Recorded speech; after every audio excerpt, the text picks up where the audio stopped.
Appeasement never works, and tonight we have yet another damning reminder. The Israeli Prime Minister, Benjamin Netanyahu, is now sounding the alarm, and as per usual, the Prime Minister has pure moral clarity. I've been saying this for years.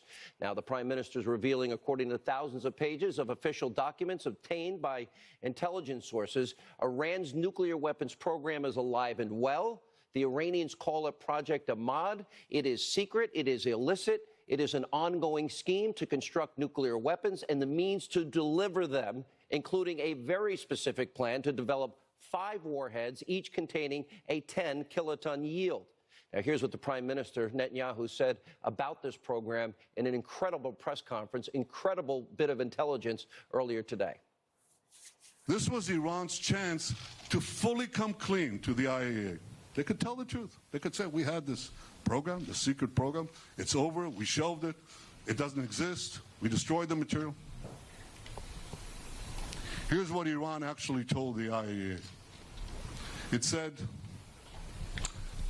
Iran denied the existence of a coordinated program aimed at the development of a nuclear explosive device and specifically denied, get this, specifically denied the existence of the Ahmad plan. The material proves otherwise, that Iran authorized, initiated, and funded Project Ahmad, a coordinated program aimed at the development of a nuclear explosive device. Here's another document from the archive. This is a master plan of Project Ahmad. I'm told the Prime Minister did all of that entire presentation, PowerPoint, without any notes.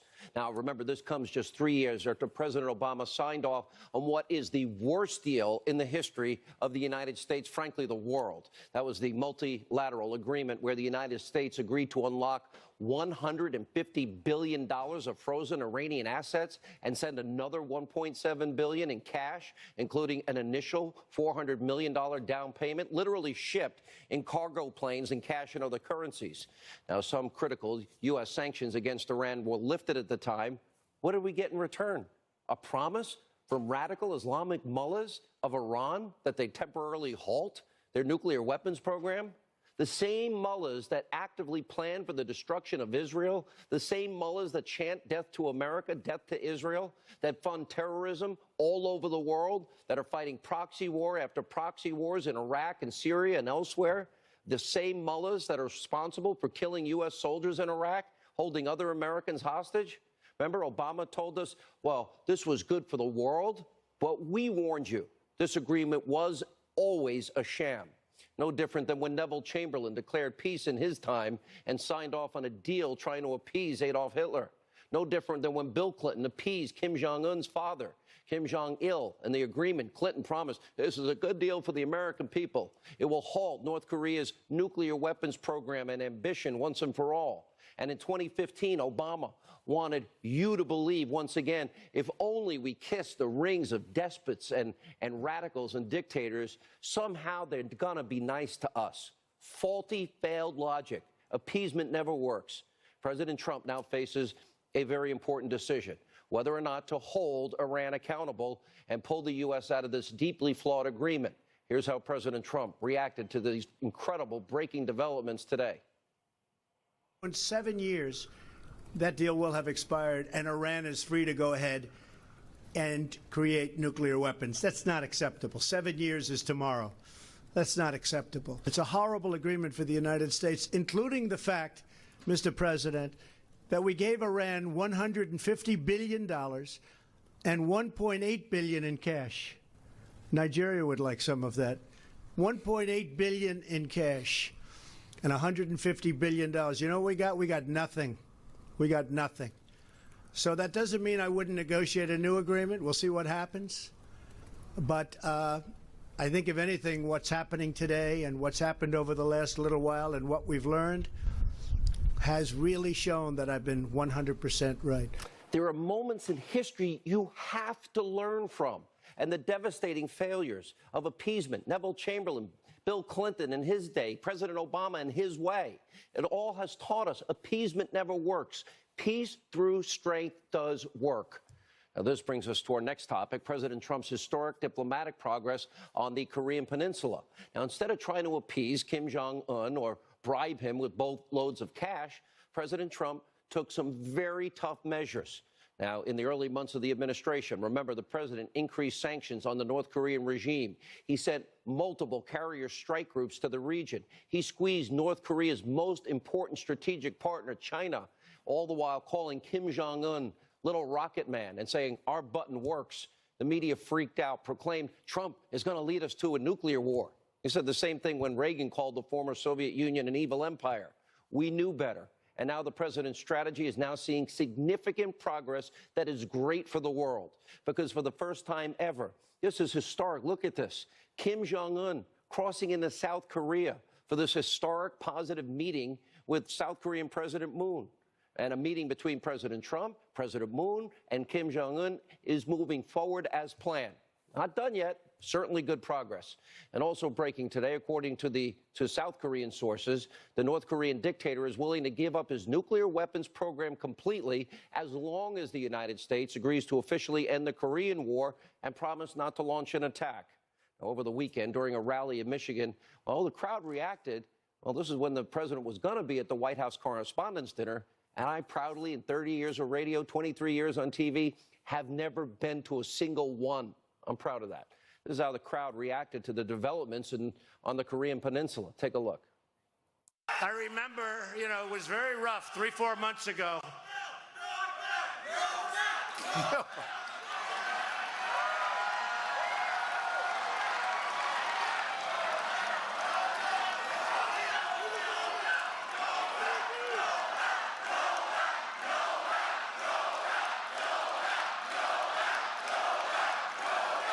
That's very nice, thank you. That's very nice. No bell. I just want to get the job done. I just want to get the job done. Everyone in the fake news media, their heads just exploded. Now get this, the South Korean president agrees. Moon is now echoing these calls for President Trump to, in fact, yes, receive the Nobel Peace Prize. Let's hope he can pull this off. Now, these historic and rapidly evolving developments from the Korean Peninsula should give everyone around the world a sense of cautious optimism. And some are even calling President Trump a transformational president. 3 words, peace through strength. We'll bring you more on this later in the show. But first, the deep state is crumbling right before our eyes. Nearly 5 years ago, then National Intelligence Director James Clapper, remember he blatantly perjured himself in front of Congress? You may remember this moment. Does the NSA collect any type of data at all on millions or hundreds of millions of Americans? No, sir. It does not. Not wittingly. There are cases where they could inadvertently, perhaps, collect, but not wittingly. And, of course, a short time later, what do we learn? The NSA was collecting data. Clapper knew it, and he lied. He was never charged, like General Flynn, with lying, this case perjury. And now Clapper has been caught in yet another bold-faced lie. And according to a report from the House Intel Committee, during a closed-door hearing, Clapper flatly denied ever discussing that phony Clinton bought and paid for steal Russian dossier with a member of the media. He also repeated this claim in March during an interview with Don Lemon over at CNN. Take a look. I didn't have any contact with media until after I left the government on the 20th of January. So I don't quite understand, at least what I've read, that somehow I leaked about the dossier. So let me get, so you didn't leak anything about the dossier to any media? No, not, I mean, I talked about it after I left the government, but not during that period, and certainly not between the 6th of January and the 10th when the president-elect himself talked about it. This is an incredible development. Now the Intel Committee's report found that Clapper, quote, admitted to the House Permanent Select Committee on Intelligence in private testimony that he briefed CNN's Jake Tapper in early of January 2017.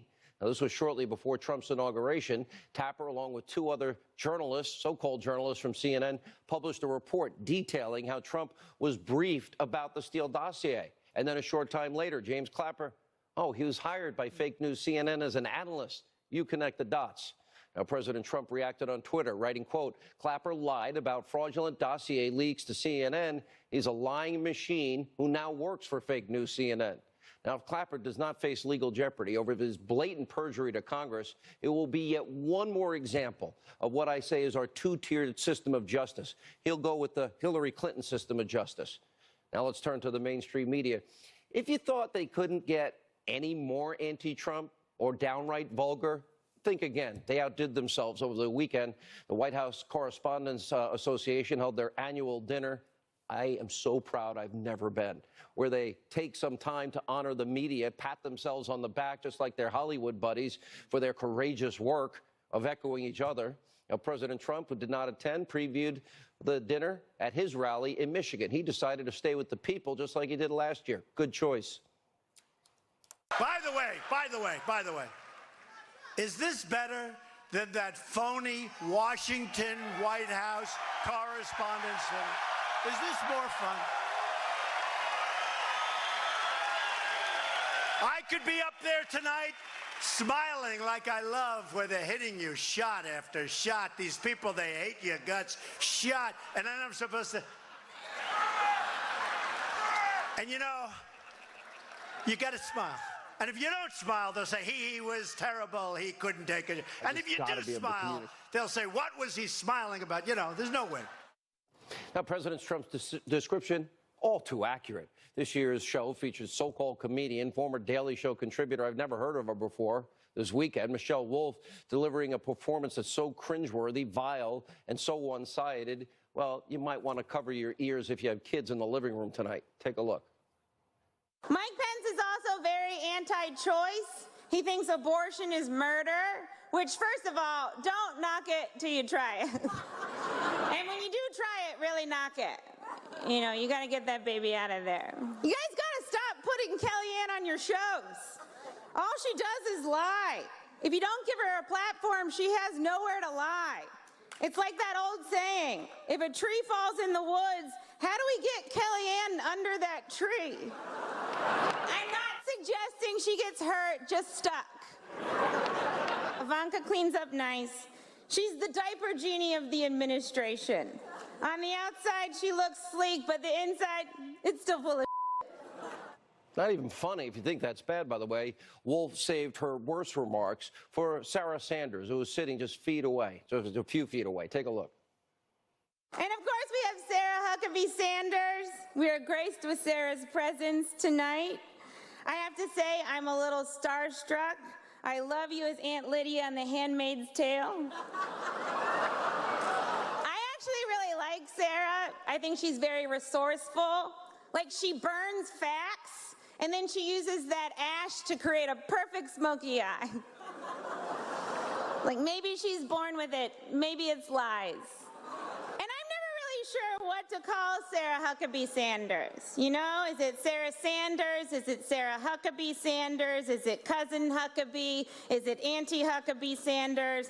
Like, what's Uncle Tom but for white women who disappoint other white women? By the way, Sarah, Kellyanne, they all took it with incredible grace, especially Sarah Sanders right there.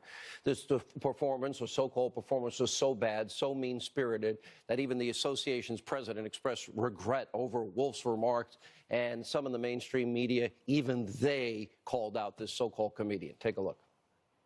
I think that the comedian crossed the line, and this went from poking fun to being mean-spirited. It was very uncomfortable. I think that Sarah Sanders handled herself very well. Whatever dinner should be about, you know, journalism and not the red carpet, not the mean-spirited jokes that we saw last night. Some of those I really thought were inappropriate. This dinner has had a lot of bad moments. I was thinking back last evening as I was watching this cringeworthy performance in some respects, going after the appearance of Sarah Sanders, which I thought was inappropriate. I really thought the pain of the people on stage when Sarah Huckabee Sanders was being made fun of, everybody felt pain for her. She felt pain, and it really bothered me. And I know there's big controversy about whether or not her appearance was being made fun of or not. Come on, By the stop way, it.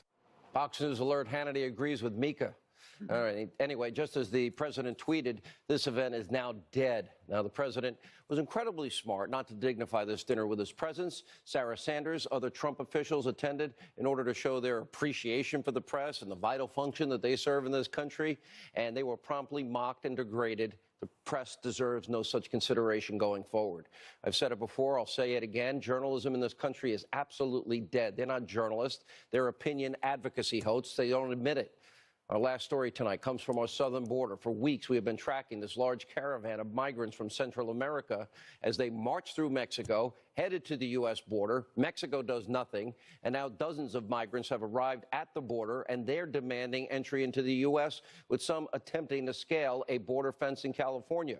President Trump weighed in also earlier today. Take a look. We are a nation of laws. We have to have borders. We don't have borders, we don't have a country. And I've been watching for weeks as the caravan came up. And you know, the Mexican laws are very tough on immigration, extremely tough. And it started out with way over 1,000 people. I guess now it's down to about 100. You got to have a wall. And we need border security. And we will have border security. As you know, we're sending many, many National Guardsmen down to the border. Most of them are already there. And that's having a big impact. But we need a change in the law. Where's the Mexican government? They went all through Mexico. And by the way, they usually imprison people from Central America, El Salvador, Nicaragua, or they just return them and deport them immediately. Now, for decades, they've turned an all too obvious blind eye as millions of their citizens, as well as citizens from other countries, show no respect to our laws, our sovereignty, our borders, our citizens. This is an issue of national security, an issue of U.S. sovereignty. Mexico needs to be held accountable. And most importantly, it's time for the wall to be built on our southern border. Joining us now, Counselor to President Trump, Kellyanne Conway. I'd be negligent. I really don't want to dignify this ridiculous dinner, but I think I'd be negligent if I didn't ask your thoughts. I really, truly, it's so insulting and crude, and I try and always flip the tables.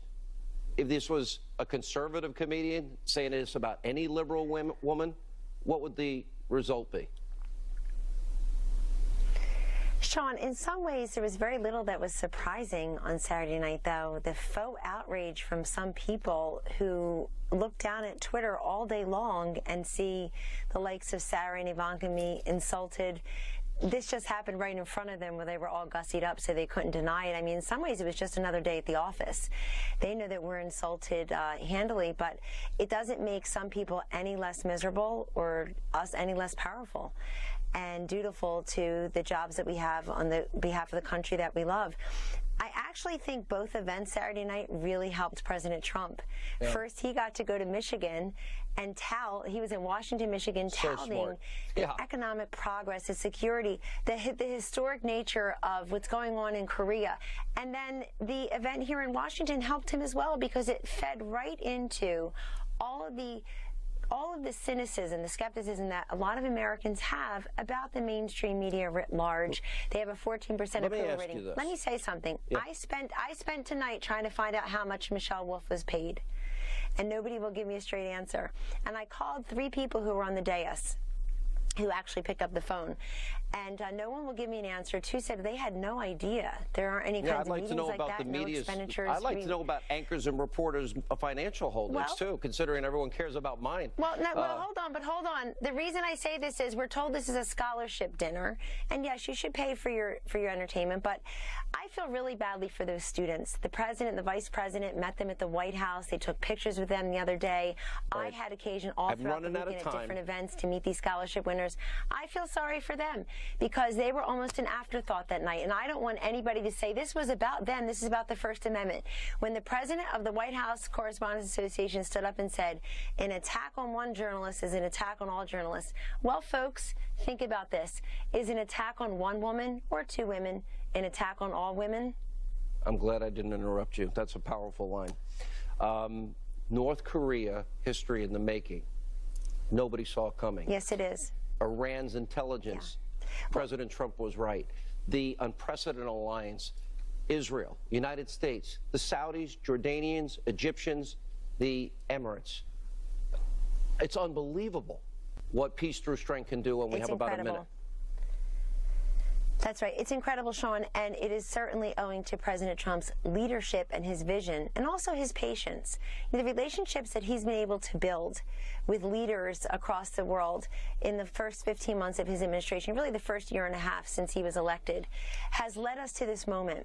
And folks, don't underestimate the power of North Korea and South Korea literally coming together, holding hands, and saying that decades of war could just be swept away, could end. Also, North Korea has agreed to stop doing its nuclear tests, to allow inspectors in, which is key, to go back to the same time zone as South Korea. A lot of progress there, and it's Donald Trump's leadership. Many critics of this administration are giving him the credit for that, and they ought to. These are amazing times. Are they going to ever give the president credit? I doubt it. All the best to you and Sarah Sanders tonight, and Ivanka, as a matter of fact.